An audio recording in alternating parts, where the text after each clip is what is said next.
ఒకరోజు కొంతమంది శాస్త్రవేత్తలు సమావేశమై ఇలా మాట్లాడుకుంటున్నారు. మనము మన జ్ఞానంతో ప్రతి విషయాన్ని కనుగొంటున్నాం. మనిషి తలుచుకుంటే సాధించలేనిదంటూ ఏదీ లేదు.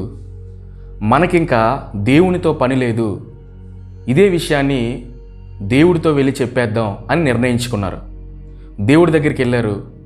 దేవా, మేము మా జ్ఞానంతో ప్రతి విషయాన్ని కనుగొంటున్నాం, కాబట్టి నీతో మాకింక పని లేదు అని దేవునితో చెప్పారు.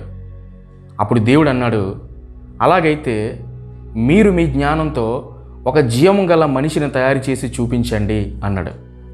వెంటనే శాస్త్రవేత్తలు మట్టి దగ్గరికి వెళ్ళారు, మట్టితో మనిషిని తయారు చేయాలని.